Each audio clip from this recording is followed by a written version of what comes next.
Hare Krishna, everyone. Welcome to this week's edition of the Hare Krishna Project podcast. This is episode number 140.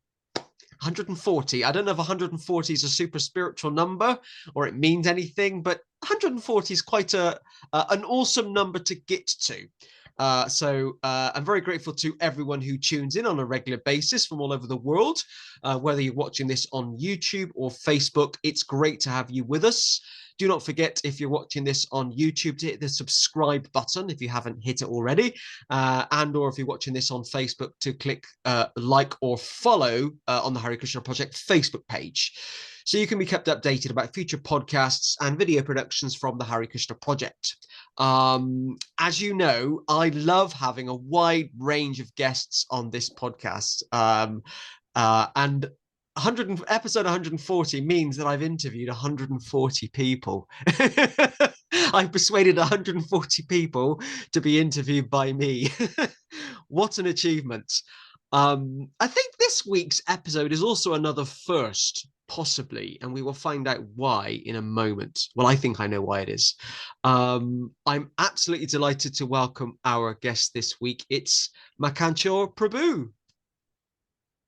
Hare Krishna Prabhu. Hare Krishna. Thank you so much for having me. Hare Krishna Narada Prabhu. Thank you. It's an honor. It's great to have you with us. Now, you and I met in this life. You and I met in the flesh only about 2 weeks ago. But I've known of your existence for many years. That sounds a bit spooky, doesn't it? And in a minute, it might become apparent why. I'm really excited about today's interview. So let's start with the first question. It's the nice, easy question that we all get to warm us up. Prabhuji, please tell us a little bit about you and where you are from. So I was born in Slovakia in 1984. Nice year, right? Very good year, yes. You've done your research as well. So I'm from a nice family. My parents were basically like office people. My dad used to also work for the government. He was a member of the parliament. My mom, she worked in like a local office bureau.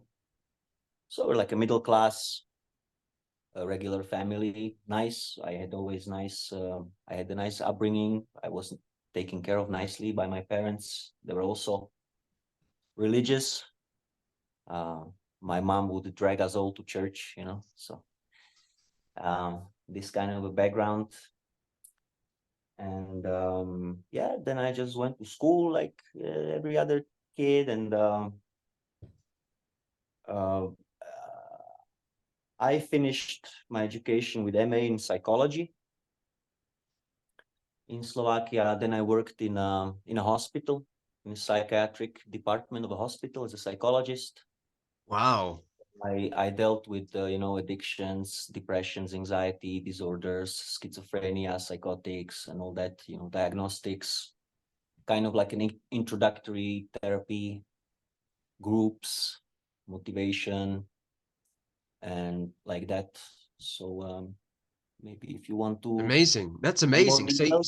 Well, I'm fascinated by your life before joining the Hare Krishna movement. So your master's degree was in psychiatry, did you say? Psychology. And you worked as a psychologist. Yeah. Fascinating. I started an A-level in psychology, but I didn't stick with it because I struggled with the science. I was more into philosophy and the study of religion. I studied religion. Well, psychology has one little problem, that it's sometimes considered to be a pseudoscience. Yeah. Because of so much subjectivity in it. Like you have so many different approaches on how to approach a human being.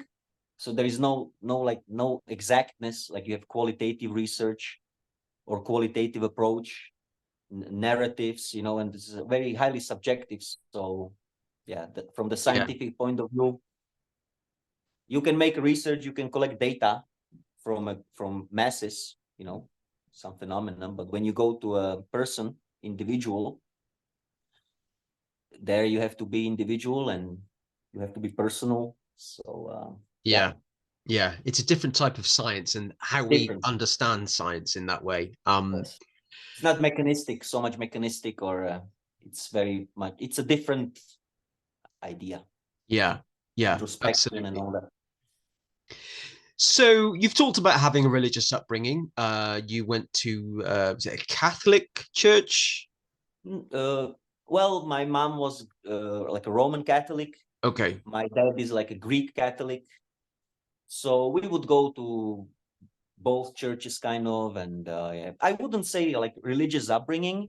It wasn't like a big topic, but there was Sunday, and so we would go there to church, and we would hear the sermon and pray a little bit. And she taught me how to pray, every evening, hallowed be thy name, and Hail Mary and all that. So it was not, and the festival. I mean, the festivals, Easter and Christmas, and Mm, so mm. the God was there. But Yeah. me personally, I came to a stage at one point. I remember watching this movie Zeitgeist. I don't know if you remember. It was like a series Zeitgeist. of I've movies. heard of it. And Zeitgeist. zeitgeist, Yeah. is it a German word? Yeah. It means the spirit of the time. Yeah. And they basically like were debunking religion in quite a hardcore way. So at that time, I wouldn't say I became an atheist, but more like an agnostic, or I kind of like Mm. just gave this up. Yeah, but that connects to my more Yeah. like Yeah. devotional life. So maybe we can So yeah, come I to mean, that tell us later. tell us about that. I mean, at what point did you meet the Hare Krishna devotees, and how did you discover Krishna consciousness? Well, meeting Hare Krishna devotees was one thing, but my first contact with Krishna was I was 14, and I was just browsing through the shelves, curious child. So I found the Bhagavad Gita. We had the Bhagavad Gita at home, Czech edition, because Slovak and Czech is very similar. I'm brought up on Czech movies, and I read Mm. Czech books. So this languages like fluently, I understand everything and fluently can speak. So my parents, I don't know when was that, but they were in Prague, and they were approached by a devotee in the street on Sankirtan, and yeah, they got convinced to take some books from him. So I remember Bhagavad Gita, Signs of Self-Realization, and Teachings of Lord Chaitanya, which in Slovakia or in Czech is under the title of Golden Avatar. So these three books I remember from our home. But yeah, I just took this Bhagavad Gita, I see some blue guy, blowing a conch shell. Like, what is this? Then I opened it. Then I saw the Sanskrit, the Devanagari, the script. So I was always kind of curious. I was reading encyclopedias, and I was kind of like a studious child. So I started to read it, the Bhagavad Gita, when I was 14 years old. So of course I read a bit of it, not the whole. I didn't read the whole thing, but what I understood at that time, I kind of couldn't get the positive message. Engage yourself in devotional service and chant Hare Krishna and all that. But I understood when Prabhupada was explaining about the futility of material endeavors. So that my first reading of the Bhagavad Gita paradoxically set me on kind of like a hippie path, say like that.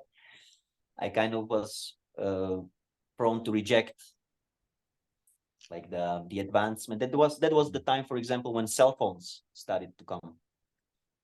When I was 15, 16, you Yeah. had like these old models, like mass available. So all my friends had mobile phones. I didn't have. I was like, what is that? I don't care. All my friends were listening to CDs already. I was still listening to cassettes, A, B, just flipping the cassette, in the player. So I was always behind in this material kind of advancement. So that was that. And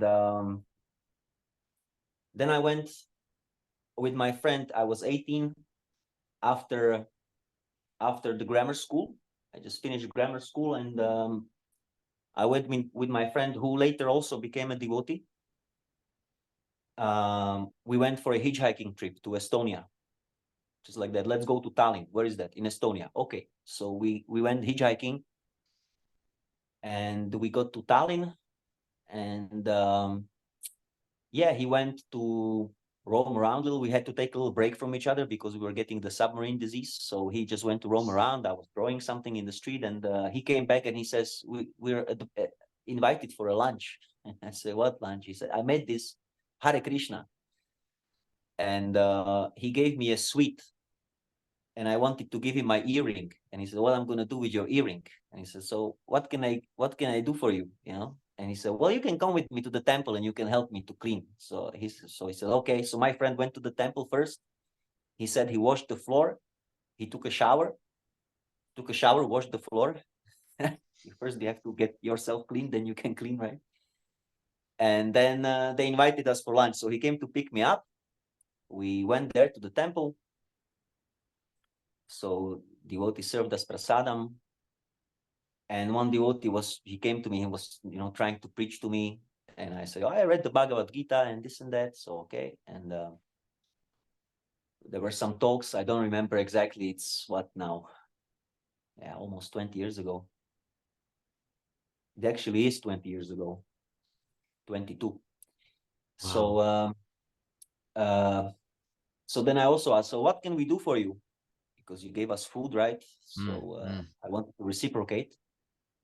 So he said, well, you can go with us on harinam. I said, what's that? He said, you can go with us and chant in the street. Are you ready? I said, yeah, sure. Why not? Because I already had this little idea, So then I remember they brought these two banners. One was the Hare Krishna mantra on a pole, a big banner with the Hare Krishna mantra. My friend got that. And I got Lord Jagannath on a pole. Lord Jagannath. Yeah, yeah. And I was thinking, what is this psychedelic black sunflower? So then we went on harinam with the devotees in Tallinn, and it was very ecstatic. We got very ecstatic. I remember I was crying. I got tearful, and it was really something special. And that harinam, I can say now, that was the turning point in my life, basically, that chanting.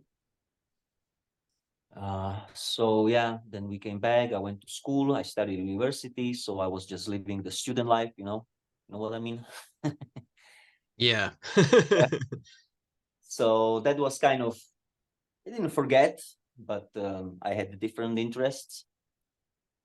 One more harinam I experienced because I had a favorite band that was like an old Czech underground band, like old grandpas, and they had a concert sometimes in early 2000s.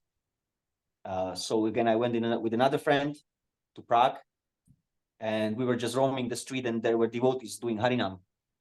So I grabbed him and we joined them, for a little while. So that was also there. But then actually after school, when I started this work in a hospital, I just took the books from my home because I moved to a different town. So I was thinking, okay, I want to read something, right? So I took different books, and I took that Bhagavad Gita again after 11 years. I started to read again, and that was it. Then I started to like pick up the philosophy. I was like, wow, like new light. Yeah, and so in those early days, in terms of devotee association, you talked about you were traveling with your friend, you met devotees, you went to the temple, you went on harinam. You were, I think, 18 years old. I've worked out you were about 18 years old. That time, 18 years, 18. And then you went back to university, etc., etc. I started university. You started university. Yeah, you started university. I mean, in terms of during your university years, did you have any association with devotees at all? No. There was even a temple close by in Slovakia. I studied in a town called Prešov. And there is a temple nearby in a village. Even in Prešov, there was actually a Krishna restaurant, Govinda restaurant. These devotees, they were running, but I never I never went there, or I didn't have that kind of an idea to, okay, let me search out the devotees or anything there and then. And to be honest, I knew about them. I also saw them like chanting in this, but I was never so much attracted. Somehow I was not attracted to associate. Although I knew about everything. I mean, everything. Whatever I knew, I knew. Now the point comes when I started to read this Bhagavad Gita, because it clicks also what I'm going to say now. My non-attraction and what I'm going to say now is that then at work, I mean, I started to chant slowly and getting more familiar. I knew the mantra also. I mean, I learned from Prabhupada. I chanted it already before, but then I was hearing from Prabhupada, about the chanting and all that. So slowly I was starting to pick up. Then that friend with which I went to Estonia, one time he called me, he said, I'm reading. No, we met. I went to see him in his, I went to see him somewhere. Yeah, he was going to school at that time still, or something. I don't remember. But I went to see him and he says, I'm reading this book, Bhagavad Gita. Oh, it's so nice. So I say, I'm also reading it. We like independently also started to read Bhagavad Gita, and then we had this big revelation that we were both reading it. So we were discussing, and we were also like doing little chanting together and like that. So then I was starting to explore. I started to explore slowly, and there was this, it still exists. It's like a social network in Slovakia called Kiberia. It's like kind of like an underground or alternative kind of like Facebook, where people meet, and there are different rooms, different chat groups, or different topics and stuff like that. So I was a member of that, just doing other stuff there. But then I thought, well, maybe there is some Hare Krishna here also. Let me see. So I put into search engine, Hare Krishna, and one group popped up, Hare Krishna. So I went in there, and lo and behold, Purujit Prabhu was there. And there was a post. He says, after 9 years or something, he said, after a couple of years, I'm back in Slovakia. If anyone would like to associate, if anyone would like my humble association, we can, hang out. So I dropped him a message there. Which year was this, out of interest? This was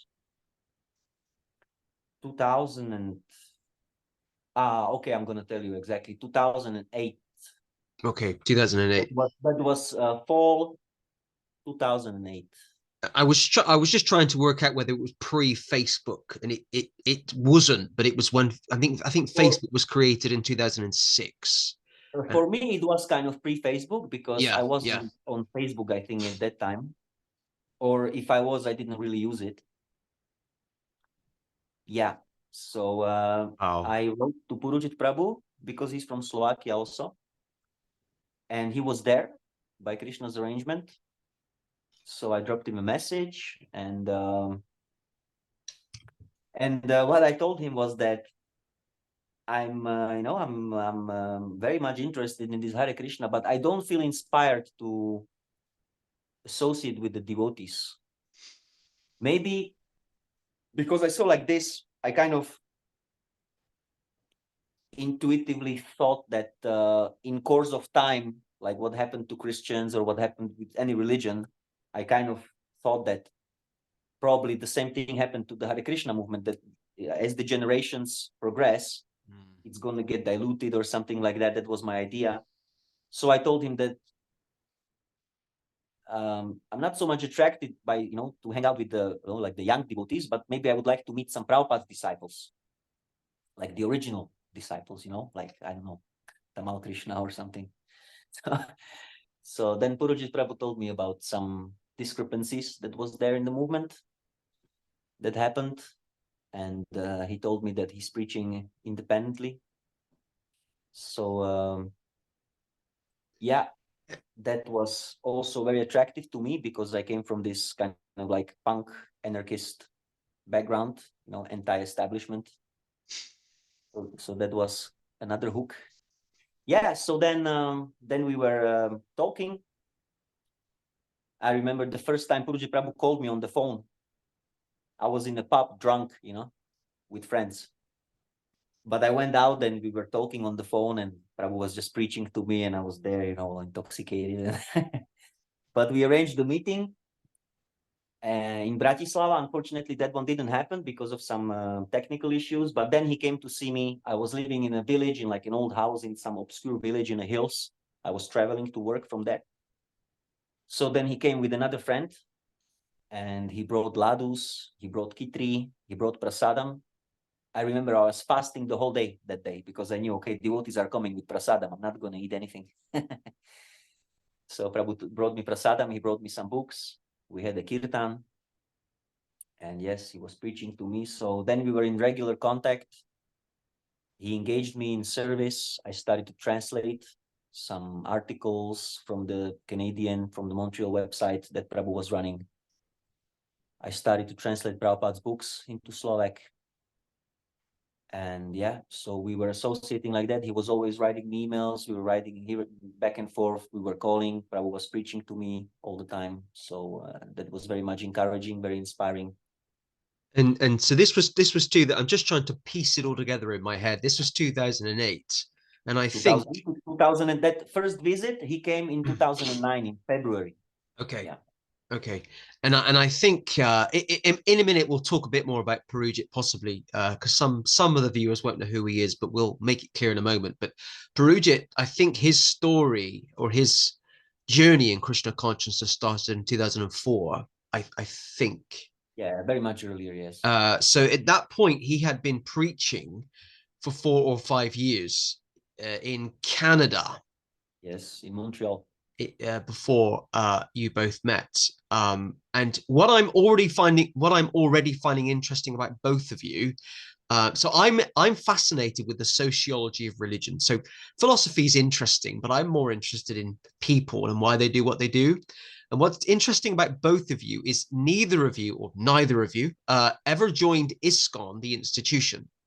Yes. Most of us are from ISKCON. We have a background in ISKCON, and it's maybe 95% of the devotees in the Western world. But what's interesting about both of you is you didn't start your journeys within that institution. So I just find that quite interesting. Okay, so the social net. I think there was a film called The Social Network once, possibly. I can't remember. So you're on the social network, and you met in this Hare Krishna group, and then you met Purujit in 2009, 15 years ago. 15 years ago. You actually told me that 2 weeks ago. Remember we were talking, and you said 15 years. It's sad that I remember these numbers. So that kind of leads us on nicely to talk about BLISS, the Bhaktivedanta Lives and Science Society. You have been linked with BLISS, the Bhaktivedanta Lives and Science Society, for 15 years. Well, there's a little, it's a little different. So I will just carry on. Okay. I will come to that. Yeah. So yeah, Prabhu was preaching to me. I was very much inspired. He was encouraging me, and most importantly, he gave me service to do, practical. So we started also a Slovak website.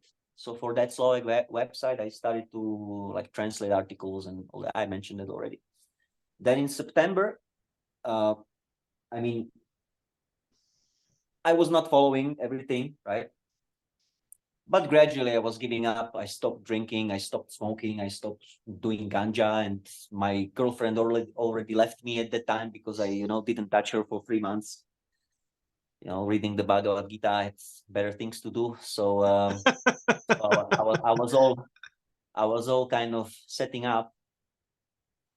Yeah, but I still had other problems with that. But yeah, then we agreed that I'm going to visit Prabhu in Montreal.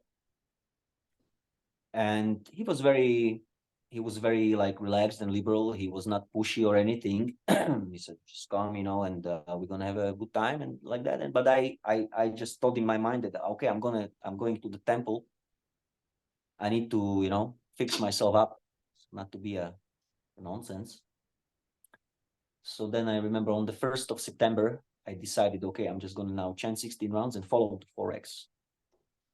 So by Prabhu's inspiration, that's the day when I started actually to follow. And then in October, I went to Montreal for the first time for 3 weeks.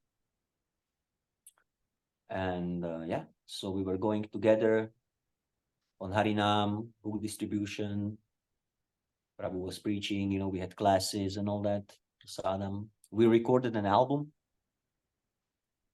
We recorded an album because Prabhu is a good musician. I'm also I also have this kind of DNA. So I think, was it the first time or the second time? No, the first time, yes.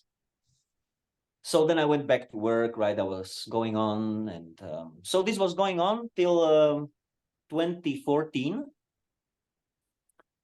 Before 2014, I went to Montreal one more time. Purujit Prabhu came to see me in Slovakia one time for a longer period. I mean, it was like a month or something. So we were going back and forth. And then in 2014, it was also interesting because I was living in like I was renting my place, right, where I was living. And my dad started to push that, why don't you take a mortgage and just buy yourself a flat? You're just paying some rent to someone and you have nothing. You take a mortgage, you're going to pay the mortgage, but you're paying to yourself basically, right? Because you already have a property. And of course I didn't want, but then I thought about it and I thought, okay, well, makes sense. And then why should I buy a flat here in this town and work? Well, I was already having getting this preaching infection from Purujit Prabhu, right? We have to preach, you know, Prabhupada. So then I thought, okay, well, let me get a house with a garden somewhere and let me make a temple and let's preach in Slovakia also. So while I was working, I took a mortgage from the bank, not anything horrendous. I'm still paying it. I pay like 80 euro or something, you know, 90 euro a month. So I bought a house in the west of Slovakia, close to a town called Nitra. That was already 2012, but I was still working and, you know, putting it together a little bit slowly and like that. And then in 2014, I have decided to get on the monk path. So I quit the job. I left my work after 6 years. And I went to Montreal. And I asked Prabhu about the initiation because he was initiated. I wasn't initiated. So Prabhu said, okay, well, we can do the initiation, but what's going to be the service? You know, we have to, it's not that you take initiation and then just do whatever you want or just be like a freelancer. There has to be a mission. So that's when the BLISS came into being. Purujit Prabhu founded the BLISS, the Bhaktivedanta Lives in Sound Society. And me and Ramachandra Prabhu, we were the first members. Prabhu gave us initiations on Vyasa Puja in 2014, 10 years ago. So that's when the BLISS came into being in August 2014.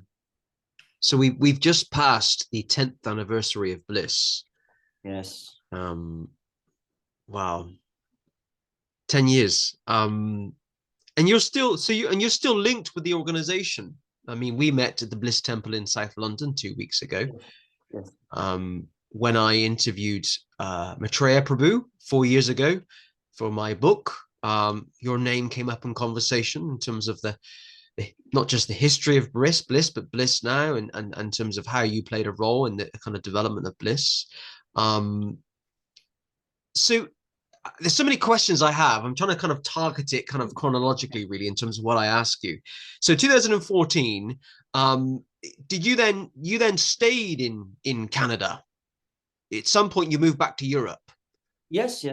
I went to Canada in, what was that? That was summer, maybe July. June or July, I think June. Mm. And yeah, at that time I was already following for 5 years, basically. Since 2009, since my first visit, I already followed all the principles and I was engaged in service. So normally the rule is that one should be 6 months in the temple under supervision and then he can be initiated, right? That's how Prabhupada set it up. Mm.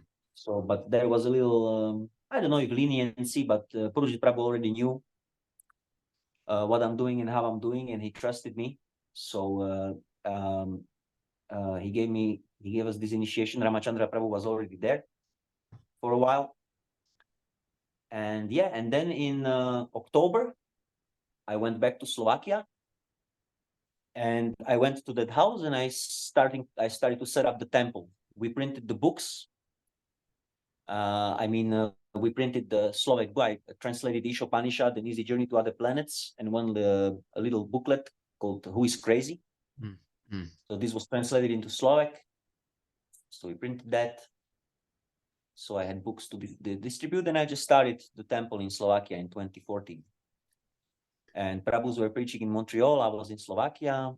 Then one other boy joined, Paramahamsa Prabhu, Bhakta Philip at that time. So then in 2016, I went with him to Montreal to have more association. So then we went for 3 months, for example. And yeah, so we were still going back and forth. Also, Purujit Prabhu meanwhile would come to Slovakia to help me out and like that. So preaching was going on nicely in Canada, in Slovakia. So what was it about BLISS and what was it about Purujit Prabhu that you were kind of attracted to? Because we kind of talked earlier on about how you'd met devotees from another group and you weren't particularly keen to hang out with them. So what was it about BLISS that you were attracted to and Purujit Prabhu? At that time, it was the punk, but ultimately it's the purity. It's on the soul level, right? There is nothing material which can attract you or which can detract you when you search for the truth. Just like someone is not attracted to the punk, but is attracted to the opulence because that is his desire. And the purity doesn't attract him. And when you see also like the bliss devotees, just take also, for example, Maitreya Prabhu or also Nityananda Prabhu and Dhananjaya Prabhu, when they joined in London, it wasn't this nice house that devotees have now. They were in some basement. Purujit Prabhu with Maitreya Prabhu were in a garage.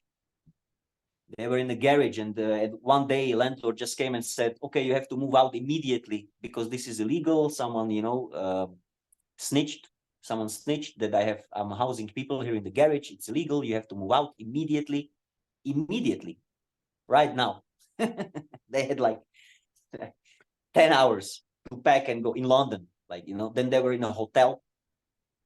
They didn't have a place to stay. Purujit Prabhu there in Montreal, it was such a shabby flat, the bathroom was all moldy, and in winter he had icicles inside sticking out of the window.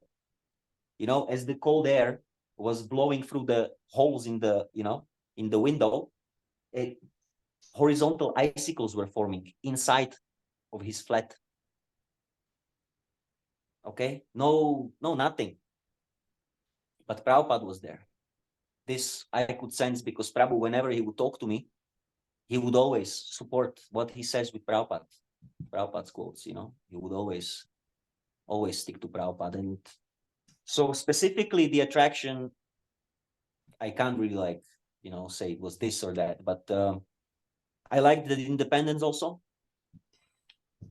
It's like, it's my kind of, how you say, bon mot, or it's a thing that I say, that what Prabhupada gave is a spiritual anarchy. That's how ISKCON was also set up, right? Every temple independent with Acharya in the center. So not this is some hierarchy is there, but it's voluntary, it's natural, and like that. So I like that struggle, I like that, like being out of the structure and just, you know, Yeah, the kind of the informality, taking pain for Prabhupada and just, you know, just like roughing it up. And yeah, in English there's an expression, rough and ready, and rough and ready, kind of just get out and do it, you know. yeah, Yeah, austerity, spiritual austerity, physical austerity, yeah, and you're absolutely right. I mean, ISKCON was meant to be set up in a much more kind of, the political word is localism, which means where yeah. each temple is autonomous. Decentralized. Prabhupada even complains in one letter, decentralizing, I don't like this. It's going to stifle everything. Bottleneck. Yeah. Yeah. So yeah, that it comes, it was, yeah, I don't know. For me, it was like a perfect setup. You know, I was attracted to the philosophy, and I had this kind of like a punk route. So, and I saw this is going on, you know, it was like the early days, you know, the early days sentiment and the early Yeah. days of history, right? 1966, 1967, you know. Yeah. So I don't know, maybe it's just some hippie bija, you know, in me, but It's really interesting because not just in BLISS, but in other mats as well. I won't particularly name them, but in other mats that are not ISKCON, I say, oh, why are you part of this, Matt? Why are you part of this group? And they talk about similar things, the purity of preaching and everything. But they say that it's like what ISKCON originally was, what they think it originally was. yeah, What ISKCON was yeah. like in the 1960s, kind of pre Prabhupada going back to India.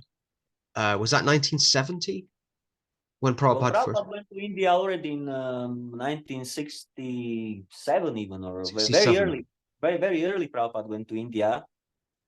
I think it With was before he went back. I think he went back in. I think he went back with a group of disciples, a large group. And then a lot of the that was disciples started to take back a lot of the kind of Hindu traits back to the West. But it's that 1960s hippie era yeah. that people are quite attracted to. I mean, and you're quite anti-establishment as well. So maybe you kind of fitted in with BLISS. I'm not saying, because Purujit will be listening to Subversive this, that, element. yeah, I'm not saying that BLISS is anti-establishment. No, Purujit, you know, we are the Hare Krishna movement is the ultimate anti-establishment, because we challenge everything. But at the same time, it's again achintya beda beda, right? It's one and different. So we are anti-establishment because this establishment is a nonsense. But at the same time, we work within the establishment,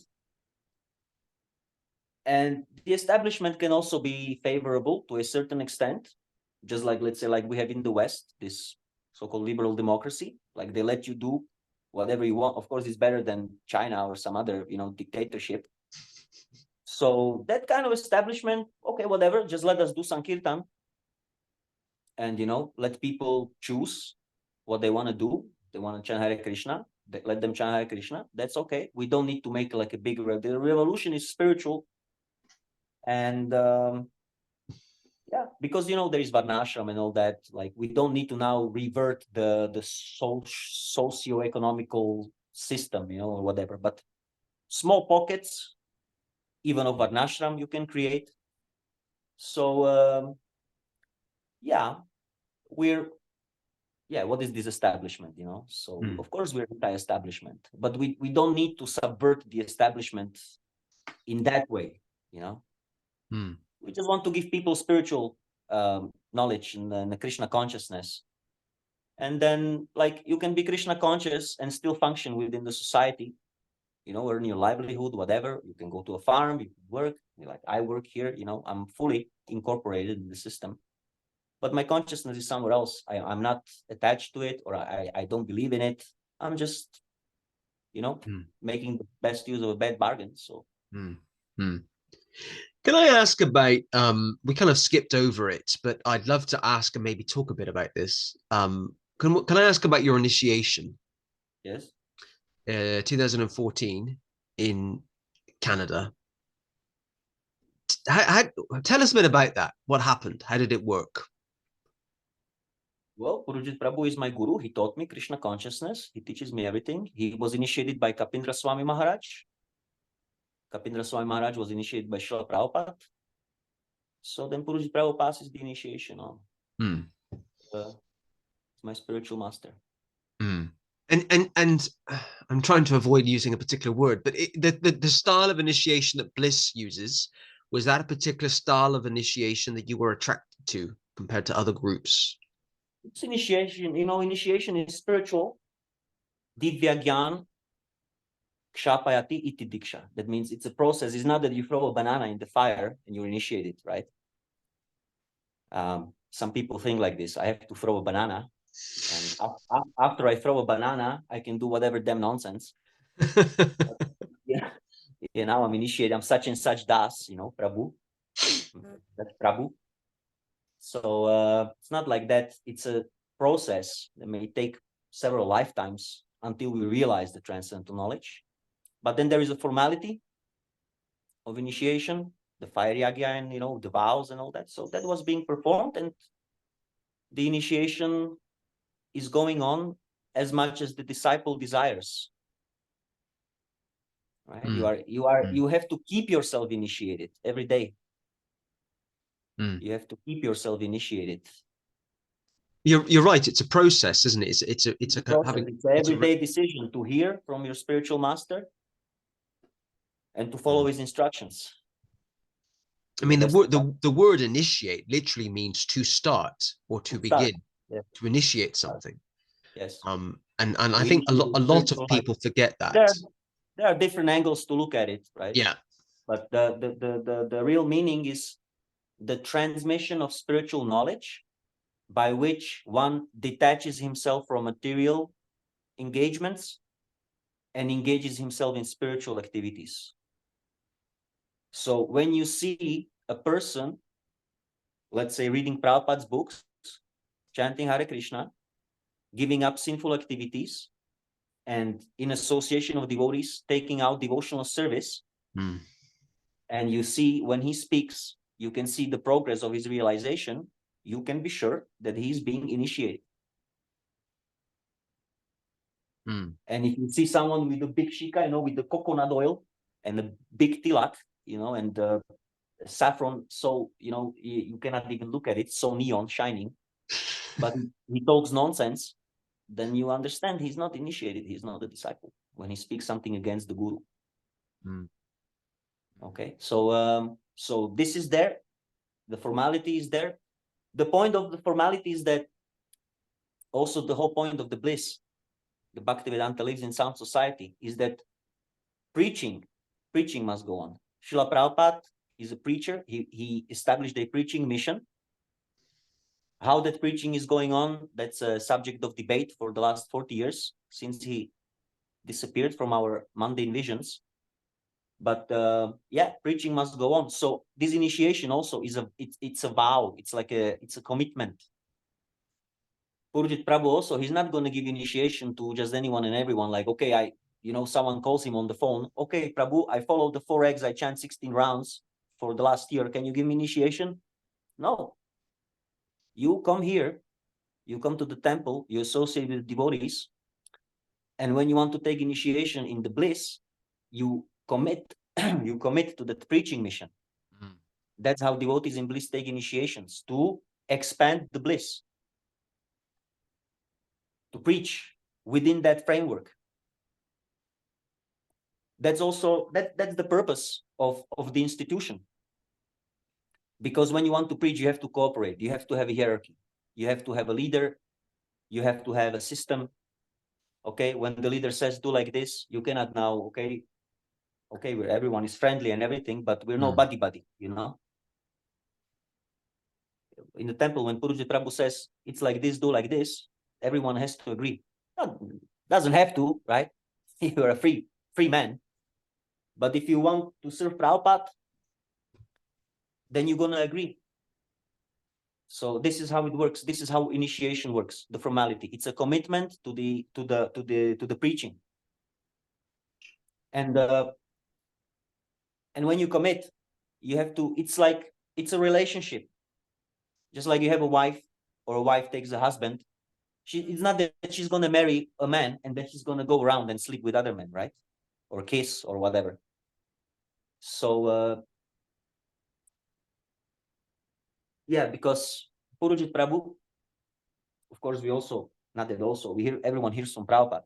And Prabhupada is the core, it's the Prabhupada is heart of our spiritual life. But then you also associate with devotees. Every devotee read something or heard something which you didn't hear yet. And you read or heard something which they didn't hear. So we discuss, we associate. Purujit Prabhu is teaching us. Srila Prabhupada, he explains Prabhupada's teachings in a context. You come to different situations in your daily life, right? Devotional life. So he guides you through that, and he gives you the knowledge. So once you take the knowledge, you cannot give it back. When you take money, you can give them back, right? When you take some jewels, you can give them back. When you take a mridanga, you can give it back. But the knowledge you cannot give back. That's also why you cannot ever repay your spiritual master. Prabhupada says, if you're thinking of repaying the debt to your spiritual master, you're a big fool. This is not possible. So similarly, if someone comes to the association of Purujit Prabhu or associate with the bliss devotees, he takes the knowledge, he's being trained up, he's being guided, he's being nurtured devotionally in a pure environment. I'm gonna give my arm, my right arm, I'm gonna give. If I'm lying, you can chop it off. That this is a pure Prabhupada preaching. So then you have to, this is how you can try to pay back. That you commit yourself to that mission, preaching mission, Prabhupada's preaching mission. Anyone who comes to the bliss and hears attentively and sees how devotees conduct themselves and hears how Purujit Prabhu is preaching and hears from Prabhupada at the same time and compares and sees how Prabhu is always able to reference whatever order he gives or whatever decision he makes. He always backs it up with Prabhupada. It's not anything whimsical. So when one understands all that, if then he wants to just take initiation and then, go do whatever, it's not very honest. No? It's not a very nice. One can do whatever he wants, but I'm just talking about like a decency, like a devotional decency that you come into an association and even if someone, let's say, is not, something happens like with people, right? So there may be a conflict or some misunderstanding or whatever. Okay, no problem. If you have an idea, go and set up a temple yourself. If you think you can do better, and everyone is welcome to start a new center, right? And go through all this. This is the greatest austerity to be the authority. This is the, devotees think, oh, waking up at 4 a.m., oh, such a tapasya, or, oh, this devotee chastised me, he's such a, dictator or whatever. But this is the greatest tapasya, to guide others and to take responsibility. So, yeah, there's always space for everyone. Even if someone is a little rebellious or has a different idea, still within bliss, he can express himself fully. Go and start a center. Preach. Go and preach. Yeah, and I'd certainly say that as a testament to Purujit, that I do find him quite easy to talk to, quite easy to get on with, and he's also very he gives the impression. Well, he doesn't give the impression. He's very supportive of other initiatives as well, even if Bliss are not involved with them. I'll give you two examples, two positive examples with Bliss. So I'm involved here at the Hare Krishna project. We're involved with another initiative, which I won't say what it is on this podcast. And even though that Bliss may not join that, Purujit was very supportive of the principle of it, and I really appreciated that. And I went to talk to him before that project was launched because I just wanted to tell him honestly what was going on, because I believe in that transparency and that genuineness. So that's one compliment. And the podcast before this one, so this is episode 140. Episode 139, I interviewed a devotee from ISKM. And at the end of the podcast, he was also not glorifying, but saying positive things about Bliss. So Bliss seems, so whatever group we're in or whichever mat we're in or project, Bliss seems to have had a positive effect on a number of us. And I now even know leaders in ISKCON who are saying positive things about bliss. So Yeah. they're making a difference. The point is that, okay, things happened in the history, whatever. Now, Lord Chaitanya's tree also has many branches. Yeah. So long it's a Lord Chaitanya's tree, right? If a branch separates, it's going to fall down, it's going to dry up. So long it's attached to the tree, it's going to flourish. So, yeah, why? Because, there is so much ego and so much misunderstanding and discriticizing. We also have, like, okay, some may praise us, but we have even, like, devotees are people, attacking. The bliss is under constant attack from some obscure figures, whatever. But what are Yeah. these people doing? So you can see anyone who's doing something, anyone who's doing some preaching, anyone who's preaching, he understands this. And he's going to praise other devotees who are also preaching. And those who do nothing, who use Krishna consciousness as some kind of like how to pimp themselves up for whatever reason, they're going to, expose and all that stuff, So we're not into this. And yeah, so this is also how we purify our own pride by glorifying others. And this is very true about Purujit Prabhu. He always supports, very supportive, he always encourages every small little thing. Whoever does something, Prabhu is always fanning that spark, of Krishna consciousness. Yes. Look,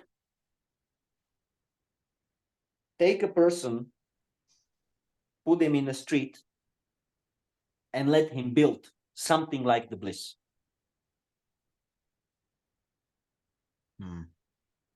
This is our challenge. This is my challenge. If anyone wants to criticize Purujit Prabhu, you go and do what he did.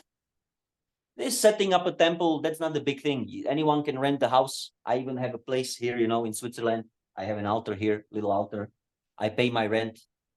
I can also make a program, Hare Krishna Temple, Switzerland. I can be a big guru. But, so, I mean, of course, that's also wonderful if people do like this. Every house should become a temple. What I mean to say is that but so long the temple is empty, that's the point. But train devotees and train them in such a way that they will train others. So that's not a joke exactly. Take young boys, young girls in this Kali Yuga. Sex, drugs, and rock and roll. That's the absolute truth, right? Make them give this up and accept Krishna consciousness. Make them chant 16 rounds and follow the regs and preach and bow down to Krishna and do aratik. And sit down in the temple and read the Bhagavatam instead of going to a discotheque. Do it. Can you do it? Who can do it? There are people who can do it, but not so many. So we have to have great respect. I mean, in terms of, well, certainly Europe, I'm not sure about North America, but certainly in Europe, there are very few temples that are explain this properly. Temples that follow Prabhupada, so not Narayana Maharaj or Sridhar Maharaj, so Prabhupada temples. There's very few Prabhupada temples in Europe that are independent from ISKCON. Yes. And Bliss is one of them. Now, as a quick count, I would say there is 1, 2, 3, 4. There's maybe 4. Okay. Of which two of them are in the UK. Is it 4? Yeah, I'd say 4. One of those is Bliss. And Bliss is growing, what's that fancy word? Exponentially. I think it means like it's growing. Like this. Yes. Whenever I go and visit Bliss, there's new people there. and they've grown very quickly. A sociologist would love to really study Bliss, and how have they grown so quickly in a short space of time? Is it? Because, as we say, it's now 10 years. So, well, okay, I'm classing it since they came to the UK. But the thing is also, yeah, because when you come to London, I was in a little village in Slovakia. Although there were also some we already had some congregation, like regular guests, but no one was joining really. This one Prabhuji joined, Paramahamsa Prabhu, he joined. Montreal is a different cup of coffee already, but that was still little, how you say, nimble? What does it mean? NIMBY. NIMBY, little sleepy, you know, and yeah. So people were also not so, I don't know, enthusiastic. But yeah, once devotees went, then we were in Spain for 2 years, in south of Spain. So yeah, but London is the place. Bhaktisiddhanta Saraswati Thakur was sending his sannyasis to London. Prabhupada sent his disciples to London. Now London is already being cultivated for the last so many years, right? Since the 60s, 1969, 68, 69. Yeah. And actually, So, Gaudiya Vaishnavism is quite strong in London, or active. But, you know, anyway, this or that, still you have to, whether there is anything or is not, you have to go there and you have to preach. And ultimately, it doesn't matter where you are, because everywhere there are spirit souls. But of course, when people are more concentrated and there is more cultural diversity and more, you know, more of everything, then the Lord Chaitanya's net, when you throw it there, it's more likely that some fish will stick inside. Can I change the conversation for a little bit and ask particularly about Grihastha life? I mean, we don't know each other that well, but you seem like quite a well-rounded type of guy, possibly relatively normal, if there is such a thing. I think you're married, and you've got a job. What advice can you give to devotees who struggle with that balance of life in the material world and their spiritual practice? Because a lot of devotees do struggle with that. They struggle with, you know, some want to just live in the temple and take shelter of temple authorities, and some might live outside and struggle with their spiritual practice. So what advice can you give to Grihastha people? What is that struggle? Like following the principles, or? Yes, I think some devotees might live out in a house or an apartment like you, and Maya is very tempting, you know, and you know, we want to be in control and we want to do our own thing. And it's just, you know, we've got a nice TV, it's watch a nice movie.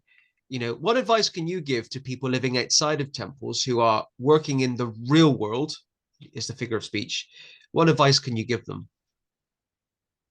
I would say the devotees living in a temple live in the real world, and we all outside live in a fake world. Well, what advice can I give? Krishna gives advice in the Bhagavad Gita, in the 12th chapter, I believe. He says that, first of all, he tells Arjuna, you absorb yourself completely in me, right? Samadhi. Then he says, if you cannot do that, then you follow the regulative principles of devotional service. So this is what Prabhupada gave us, the temples, right? Regulative principles, all the whole temple program and all that. Chanting rounds, following the regs. Then Prabhupada says, Krishna says, if you cannot do that, then work for me. It's in the Bhagavad Gita, right? Work for me. So that means we all have different situations. So the way how to elevate oneself spiritually and mentally also, and at the same time, I don't know if I'm gonna phrase it properly, but maybe exonerate himself from not being able to give up the sinful activities, is to support those who are able to follow these principles and who preach. That means, very practically speaking, you give money. Okay, you work, you get paid, and you give a donation. Ideally 50%. That may not be possible. I myself, I'm not in a position right now to give 50%. There was one point, if I may say, in 2019, somehow Krishna inspired me to leave the temple and go and get a job. So I went to Iceland. Then Corona came, actually. So devotees were stranded in Spain. They couldn't go out. They couldn't do books, anything. Maitreya Prabhu and Purujit Prabhu. But I was in Iceland, and some way or other, I kind of kept the job. I worked in a tourist industry, but whatever, to make the long story short, I was getting paid and I was able to give 50%. And of course, I'm not any doer or anything, I'm just the puppet. But somehow Krishna arranged that we were able to go through these hard times. Devotees, no jobs, no nothing, stranded there in Spain, like no citizenship, no welfare, nothing, So yeah, and then when it kind of eased out, this corona, then Purujit Prabhu sent Maitreya Prabhu to London.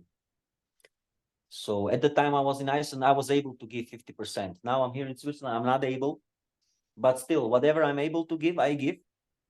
Personally, at the end of the month, I'm left with 20 francs in my bank account, except of what is compulsory deducted from my salary to like a pension fund or something, which I will see this money when I'm 65 or something. I have zero savings. I have nothing, So give money. You cannot give 50%. Okay, give 10, 5, 20, whatever. Give 10 euro, give 10 pounds, give 50, give 100, give 5, whatever you can, but give. The question to ask is, what am I doing? Because it's not that you get salary and then you pay all you have to pay and then you have nothing left. You always have something left. Everyone has something left. Don't tell me, don't play games. So what are you using this money for? And Grihastha Ashram, Grihastha devotees, they should also preach. It's not that, oh, I have a temple here at home, Mahaprasade Govinde, you make a cake, you offer it, and then you eat. That's good for you, but this is not pleasing to Prabhupada. Okay, you're chanting Hare Krishna, Jai, very good. You offering your food, very nice. But what about the others? People are suffering. So you cannot preach, you cannot follow, you struggle. That's okay. You desire to get on the right track. You pray, you cry to Krishna, please Krishna help me. I'm a big nonsense. Don't try to preach, justify. Oh, Prabhupada was a little too heavy. That was the 60s, 70s, What is this dhoti? What is this shika? That's fanaticism. We should chill. A little illicit sex is okay, once a month or whatever. Oh, little this is okay. Don't be such. Don't say that, Prabhu. Don't say that. Don't be so heavy. You're gonna turn people off. No. Prabhupada is not some, temporary affair. This is transcendental knowledge. What Prabhupada gave, this is the standard. I cannot follow the standard. That's a different thing. But so long we understand, I'm a nonsense, I'm a mudha, I'm a fool, I'm weak, I'm a rascal, I don't desire properly, my heart is contaminated with material desires.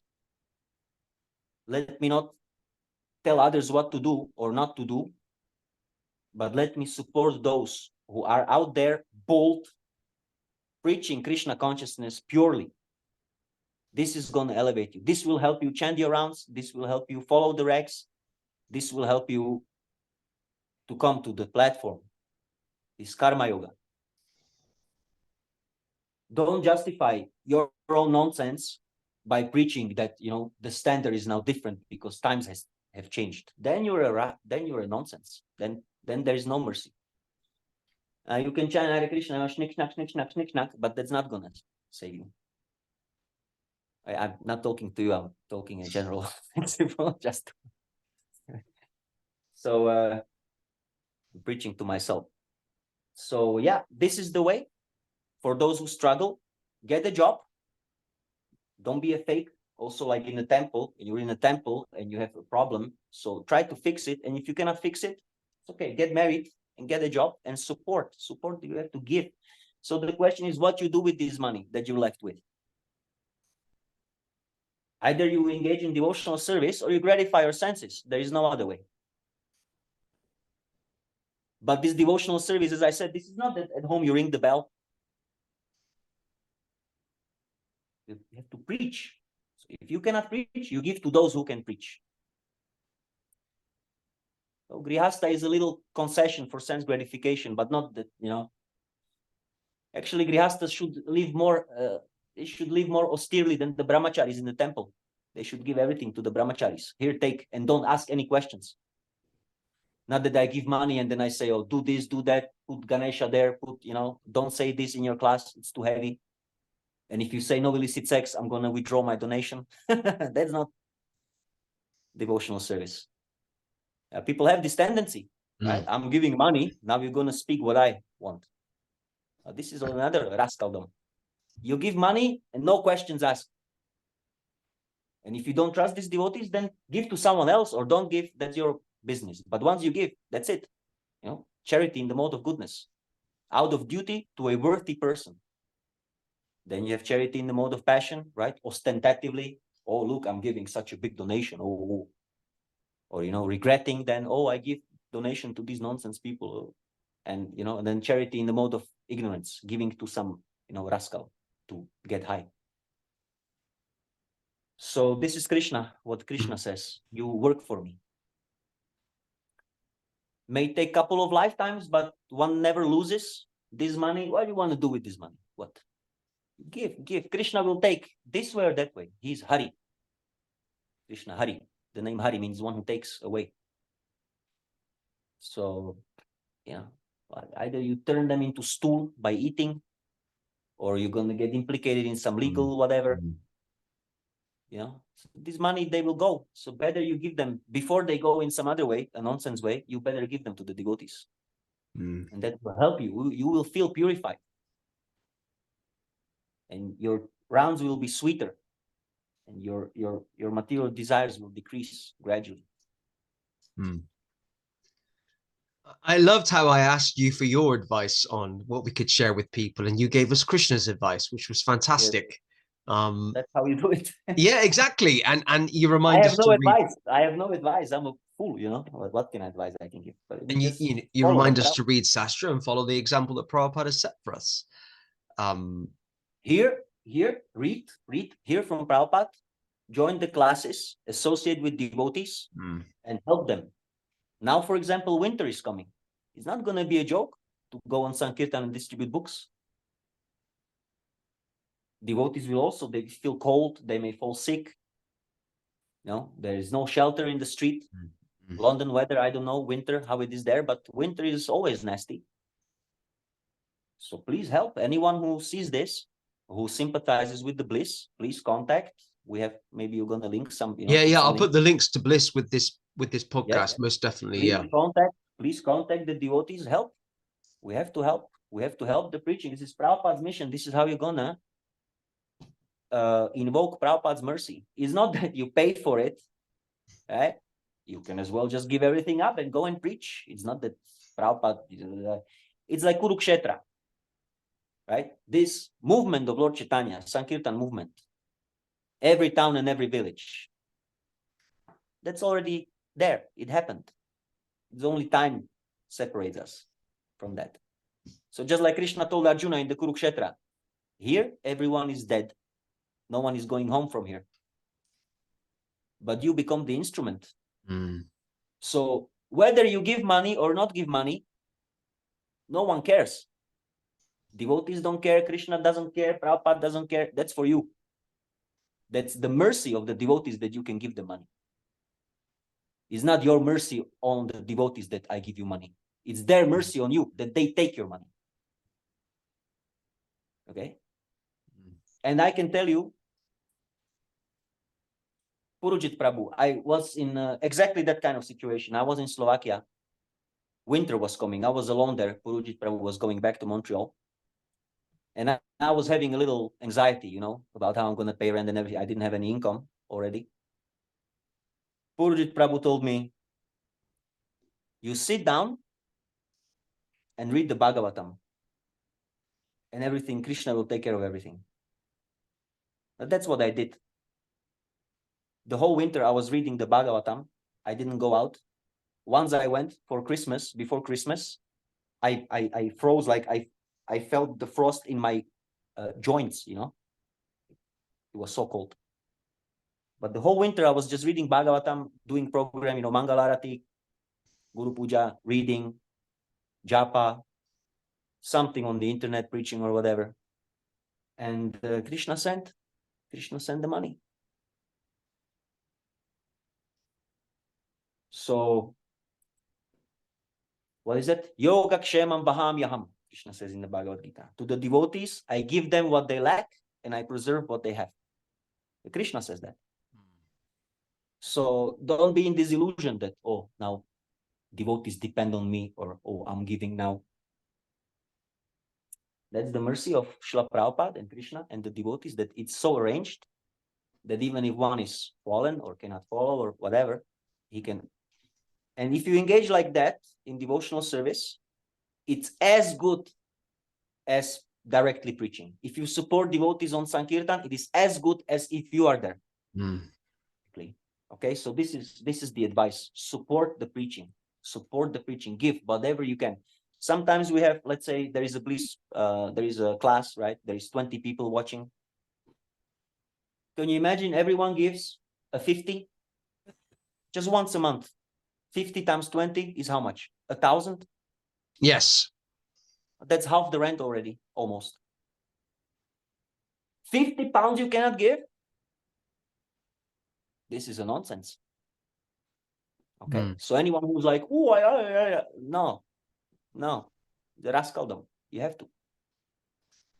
That's why you cannot follow, because you're like this. Oh, you know, come on. Rough it up. Krishna will help you. Yeah. Rough it up indeed. Prabhupada says, Grihastas, they should make as much money as possible. Right? Yeah. So, how do you know that if you don't give to your last penny, next day you can get such a job that you're going to earn, I don't know, 10,000 quid, and you can give 50% like this. You can give 70% and you're going to still be like a king. Just as an example. We have to have faith, a little faith in Krishna. We have to have. I agree. Have more faith. Definitely have faith. Yes. Thank you for sharing that. Much appreciated. Okay. A few more questions before we finish. What are your thoughts on the current condition of the global Hare Krishna movement? Well, where is the global Hare Krishna movement? That's one thing. But okay, so the movement is fragmented. The joint effort is lacking, and there are like these two extremes. One extreme is the physical guru, tattva kind of thing. You know, you need the physically present guru. I think that's what goes in ISKCON these days. So that's philosophically wrong. That's a deviation. First teaching of the Bhagavad Gita is that you are not this body, right? And so how do you need a physical guru? So that's one extreme, materialism, right? Illusion, bodily concept of life, transposed on the spiritual teaching for some ulterior purposes, ultimately. And the other extreme is, you know, only Prabhupada, the so-called Ritvik, kind of almost like a Christian thing, right? Only Jesus, only Prabhupada. And because they're frustrated with all the scandals and all this, whatever happened, and like you said, also devotees have bad experience from ISKCON, right? Being abused or taking advantage of, or this and that. Then when you want to organize something, oh, you want to be a guru? Oh, you want to control me? Oh, you know, only Prabhupada. I only hear from Prabhupada. You don't say anything. Only Prabhupada. So that's another nonsense. No one else is the guru. No one. No, only Prabhupada. So these two extremes, neither of them can go anywhere.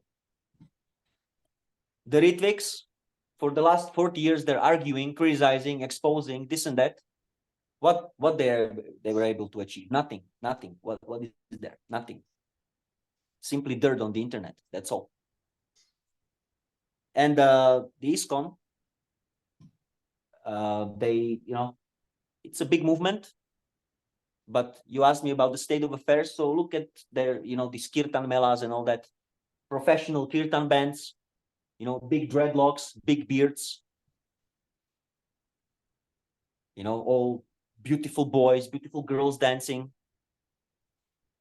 on the stage. Looks like, seems to me like some professionalized. Okay, he's a kirtaniya. He can sing very nicely. Let's put him up there, and the philosophy and the whole thing, that would be for another, It's like an entertainment show, isn't it? It's like an entertainment show, or like a performance. Social club entertainment. Oh, I can take shelter now. Free shelter, free food, free this, traveling.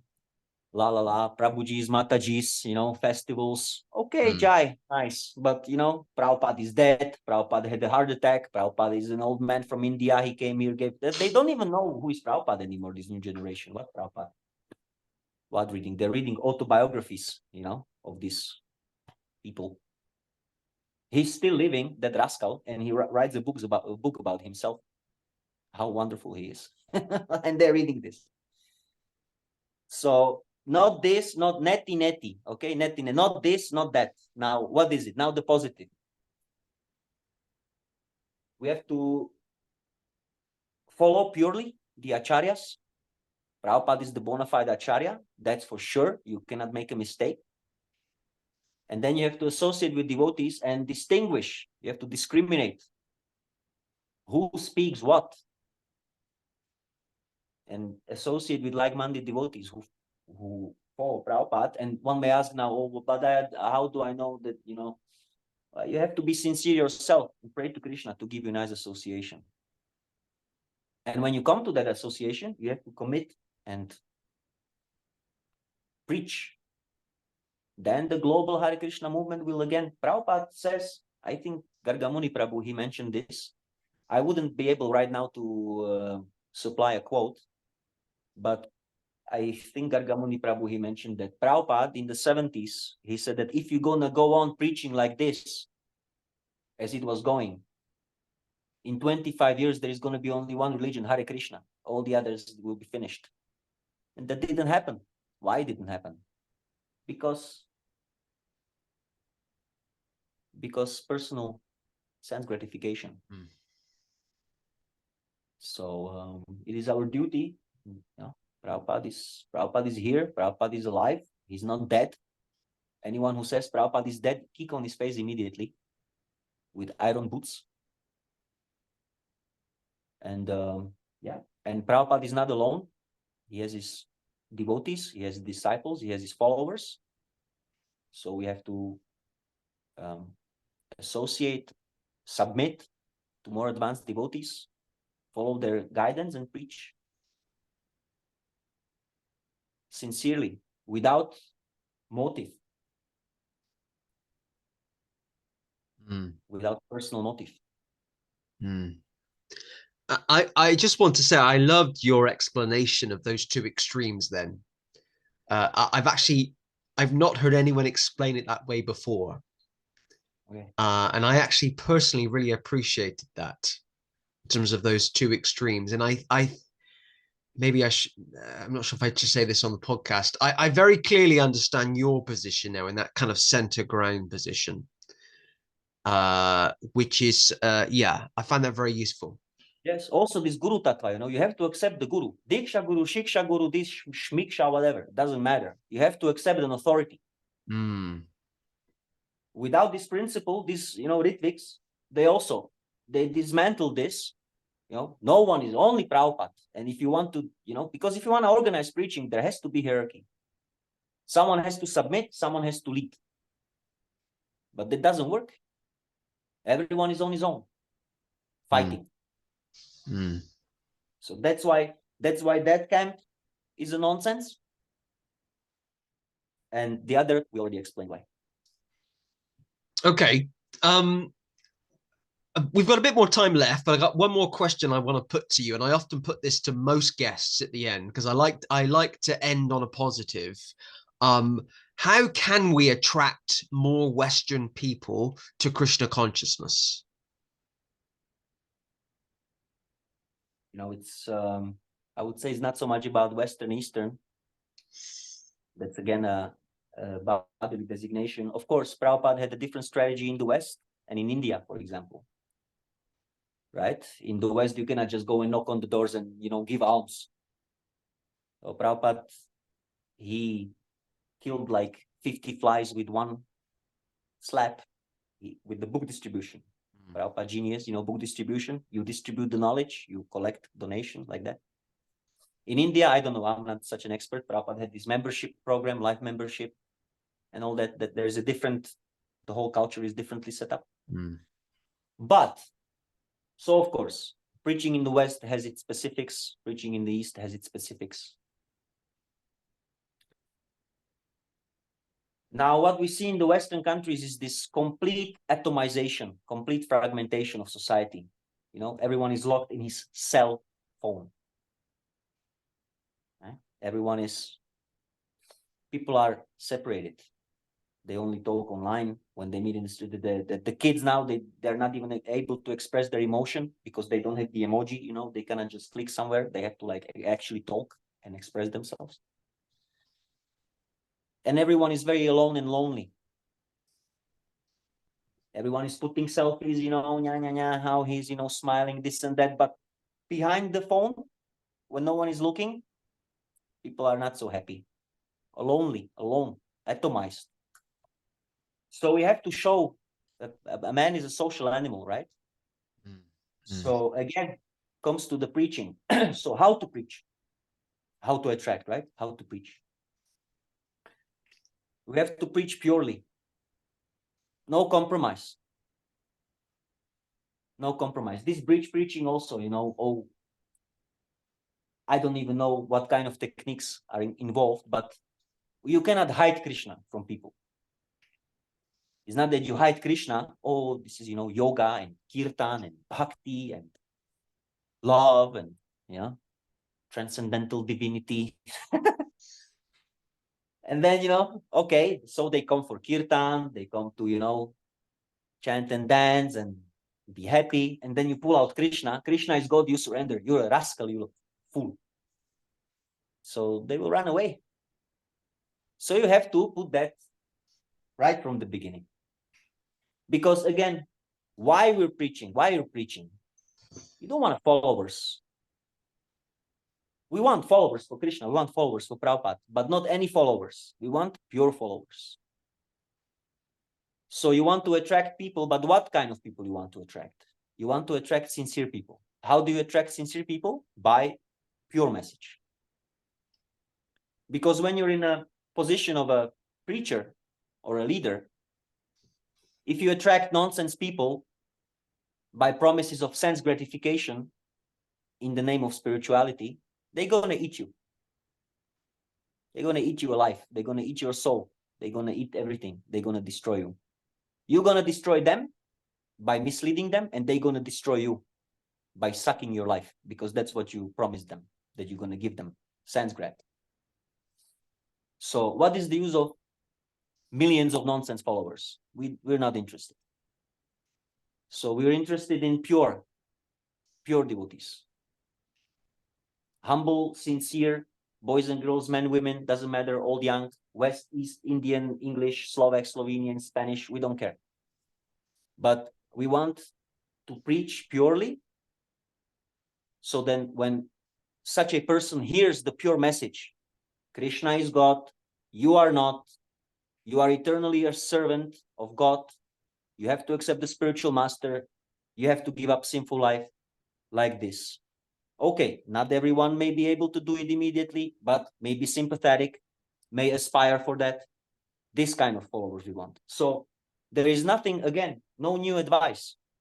Prabhupada came to the West and he gave the program, he gave the preaching method, book distribution, classes, and preaching the message as it is. Prabhupada says, as it is, no compromise.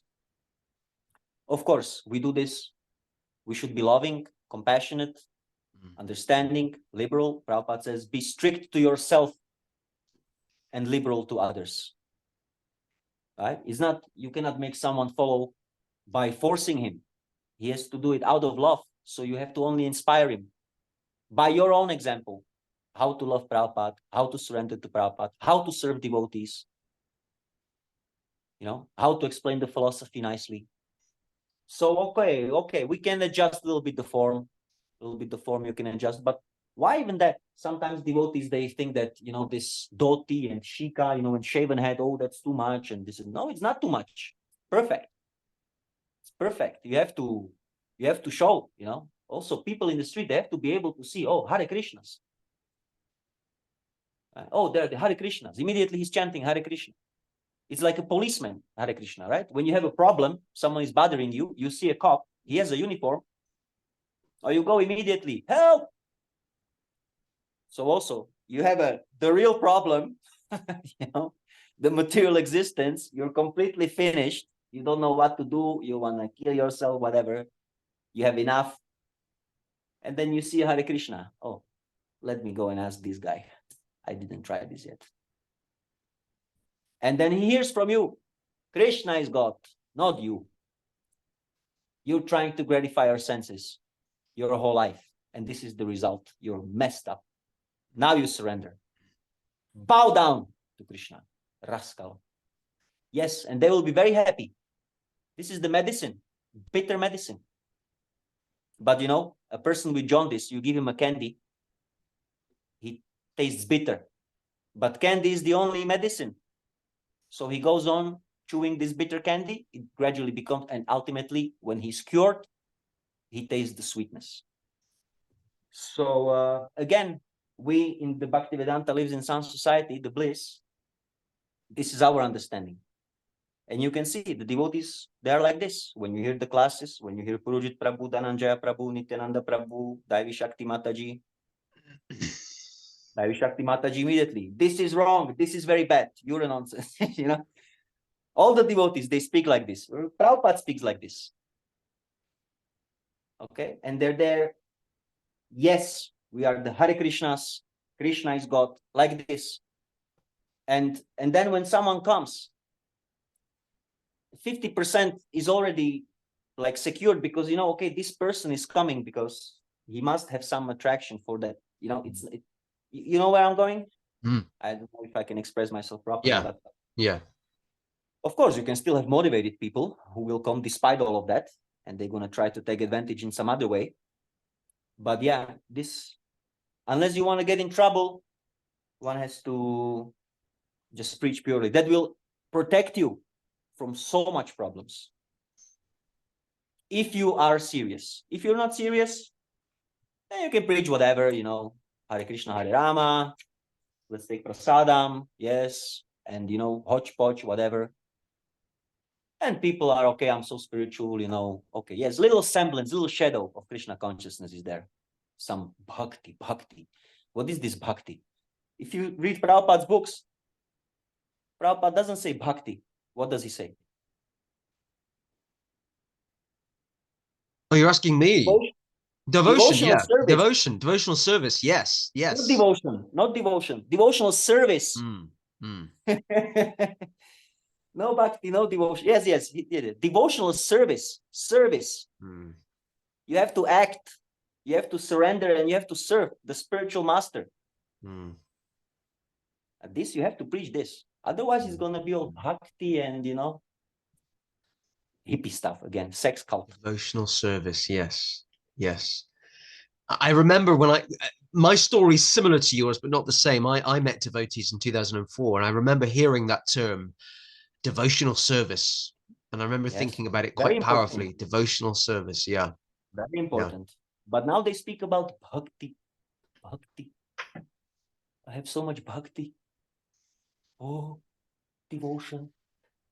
Love. I love everyone. Hare Krishna mysticism. The Hare Krishna mystics. yeah. The Christian mystics, and yeah. So we have to be careful. But you know, how to attract the same way as devotees did in the 60s and 70s. Go chant Hare Krishna, Sankirtan, Harinam, Sankirtan. Now we have the internet, right? So much. Yeah. You can meet so many people. On the other hand, it's also a little detrimental because there is a tendency to just hang out online and not show up to wash the pots or the toilet or sweep the floor. But yeah, so yeah, but that's the situation in my humble onion. Well, thank you for sharing your humble opinion. It's no humble onion. I've not heard it called that before, but no, thank you for sharing your humble opinion. It's actually been a fantastic conversation, and it's been great to hear your story. It's been great to hear. I think for me, the bit that's going to stand out is when I asked if you could give some advice, and you said, "No, I'll give Krishna's advice." I love that because you kind of remind us all what it should be all about. You know, putting Krishna first, putting Prabhupada first, and it's been very inspiring to hear your story in terms of how you met the devotees and how you particularly came into contact with bliss before it was bliss. So you're part of that narrative, that history. I haven't said this to Purujit, but I'm going to say it now on this podcast. So it's going to hear. He's going to hear because I know he's going to watch it. So Bliss is Bliss is 10 years old. Yes. I will make an offer. I'll make a promise. At Bliss's Silver Jubilee, which is in 15 years' time, the 25th anniversary of Bliss, Silver, I will write a book about the history of Bliss. Well, and the present, but I like to write books. So I'll write a book about Bliss. I'll try and be objective. At the Silver Jubilee in 15 years' time. We'll supply you with material. So one more maybe how it's called, like a little, I don't know, not anecdote, but something which is not so much known. Yeah, please share. Before, the first name actually for the society was the Bhaktivedanta Foundation. And then Purujit Prabhu came with this, he got inspired by Krishna with this wonderful name, Bhaktivedanta Lives in Sound Society. Yeah. It has twofold meaning. Bhaktivedanta lives in sound society. Bhaktivedanta lives in sound society. And it's wonderful because the acronym is BLISS. Yes. Where there's no acronym for the Bhaktivedanta Foundation. There's no acronym. No, beef. Yeah, we don't want that at all. We actually against that. And it's a fantastic name. And I work in PR and marketing, and expand the bliss. What I love is that people are talking about it. You know, Bliss, like any organization, has its friends and those that are not so friendly. Unfortunately, even at the Hare Krishna project, I have people that really hate me. I mean, it's like, I don't. We have to criticize the bliss. We hate the bliss. But they're talking about bliss, and what is this bliss? And every now and then people message me, who are bliss? What are they about? And one frequent question is, who is their guru? I get that one a lot. And anyway, and even I've heard recently an ISKCON guru in one of his classes talked about bliss, which is a good thing. It's a good thing, I think. People are in Slovakia also, we had friends from ISKCON. They came for a program one evening, one couple, and these my friends, Guru Maharaj was Kapindra Swami Maharaj. So he told me that he spoke to him and he told him about us, and he said, "Oh, what they're doing? So they're chanting and distribute books." He said, Kavichandras Maharaj said, "Very good, very good. Yes, Jai." So we don't criticize per se, you know. We have a little problem with some philosophical conclusions, but otherwise, devotees are always devotees, you know. We have to respect devotees, we have to praise devotees, we have to protect devotees, and everyone who is preaching Hare Krishna is glorious. Yeah, that's actually a fantastic note to end on. We ended on a fantastic positive. And believe it or not, we've been recording this podcast for about 90 minutes. That's the guide, 90 minutes. So I think Makhancora Prabhu, I'm going to say goodbye to the viewers at home, and we'll have a brief debrief after. I just want to shout out all glories to Srila Prabhupada, all glories to Purujit Prabhu, his pure follower and servant, all glories to the BLISS devotees, pure Vaishnavas and Vaishnavis preaching Lord Chaitanya's message, engaging a rascal like me kindly in their insignificant little service, whatever I can do. That's my saving grace in life.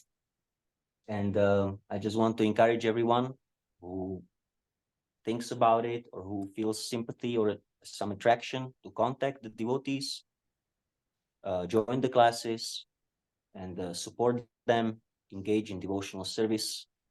Everyone who does this will be blessed by Srila Prabhupada and Lord Chaitanya. Jai. Thank you, Prabhu. And it's been fantastic to have Makhancora Prabhu as our 140th guest. It was obviously meant to be that he was guest 140. So I'm very grateful to him for giving up his time. I've just realized that 90 minutes ago, I said this was an historic podcast, and I didn't tell you why. It came out once in the conversation because I believe that Makhancora Prabhu is the first guest from in Switzerland.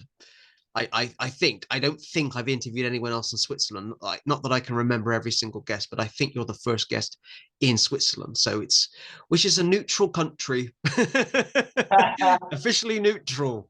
Even though they have a special god. They have a special god here in Switzerland. His name is Swiss franc. Swiss franc, yeah. Even though they have national conscription, I find it weird. Anyway, you're in Switzerland. It's historic. Maybe I'll visit. Maybe I'll visit one day. So do not forget. Yeah, I was my name's Narada Das. I need to travel to live up to the name. By the airways. Yes. I want a hovercraft. I have an instrument for you even. Oh wow. The irony is I'm not musical at all. I can't play anything. This one you just do like this. Oh, I can do that.